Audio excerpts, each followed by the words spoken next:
नमस्कार सर्वांना, तुमचं सर्वांचं स्वागत आहे माझ्या विदर्भ किचनमध्ये। आज आपण बनवणार आहे बिहारमध्ये बनवलं जाणारं बिहार स्पेशल चंपारण मटण। मटण बनवण्यासाठी लागणारं साहित्य बघूया। इथे मी मटण घेतलं आहे 300 ग्रॅम। ते आपल्याला स्वच्छ पाण्याने धुवून घ्यायचं आहे। इथे मी 4 मोठे कांदे लांब आकारात कापून घेतले, त्याचप्रमाणे 2 लसूण, छोटी विलायची, मोठी विलायची, कलमी, मिरे, लवंग, चक्रीफूल घेतला आहे। सेम मसाला मी बाजूनं घेतला आहे, तो आपल्याला नंतर भाजीमध्ये ॲड करायचा आहे। मी इथे मटणमध्ये सर्व कांदे आता टाकून घेते। कांदे हे तुम्हाला लांबच आकाराने कापायचे आहे। अशा प्रकारे तुम्हाला सर्व कांदे हे मटणमध्ये टाकून घ्यायचे आहे। कांदे टाकून झाले की आपण लगेच बाजूनं काढून ठेवलेला खडा मसाला पण टाकून घेऊया।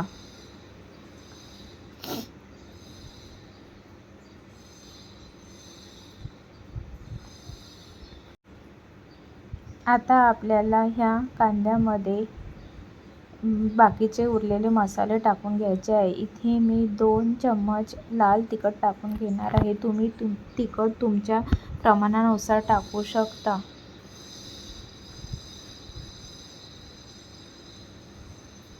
1 चम्मच मी इथे जिरेपूड टाकले, त्यानंतर 1 चम्मच हळद आणि 2 चम्मच मी इथे मीठ टाकले आहे। मीठ पण तुम्ही तुमच्या प्रमाणे टाकू शकता। मोठा चम्मच भरून धनेपूड टाकली आणि त्याचप्रमाणे 1 चम्मच लसूण अद्रक पेस्ट टाकली आहे। आता हे सर्व मसाले आपल्याला छान मिक्स करून घ्यायचे आहे।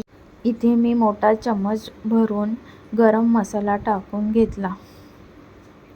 आता आपल्याला इथे गरम करून मोहरीचं तेल टाकायचं आहे। मी हे मोहरीचं तेल आधीच गरम करून ठेवलं होतं, ते पण मी इथे टाकून घेतलं। आता आपल्याला हे छान मिक्स करून घ्यायचं आहे। अशा प्रकारे तुम्हाला छान मिक्स करायचं आहे। मसाले पूर्ण मटणाला लागत नाही तोपर्यंत आपल्याला छान हे मिक्स करून घ्यायचं।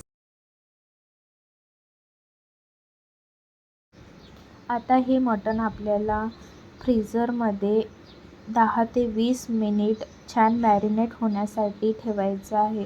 त्यानंतर आपण याची भाजी करूया।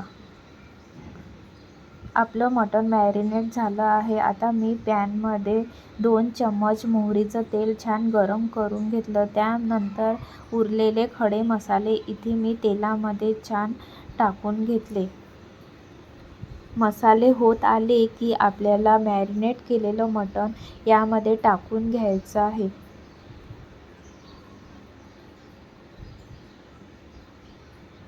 नंतर आपल्याला कोणतेच एक्स्ट्रा मसाले ॲड करायचे नाही आहे, कारण की आपण अगोदरच यामध्ये सर्व मसाले टाकून घेतले आहे।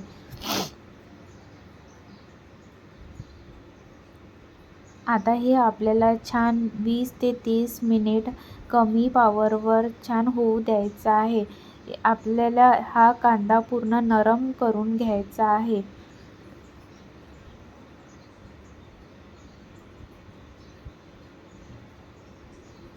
मी इथे हे छान झाकून ठेवते।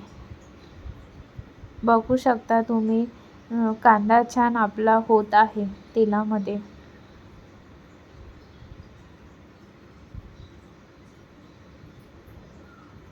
अशा प्रकारे आपल्या भाजीला छान तेल सुटलं आहे।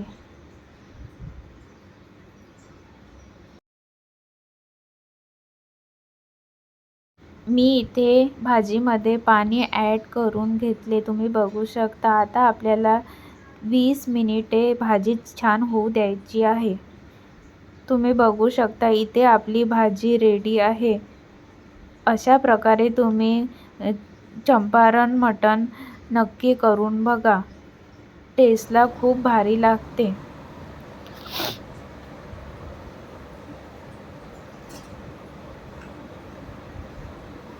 रेसिपी आवडल्यास लाईक करा, शेअर करा, सबस्क्राईब करा। धन्यवाद।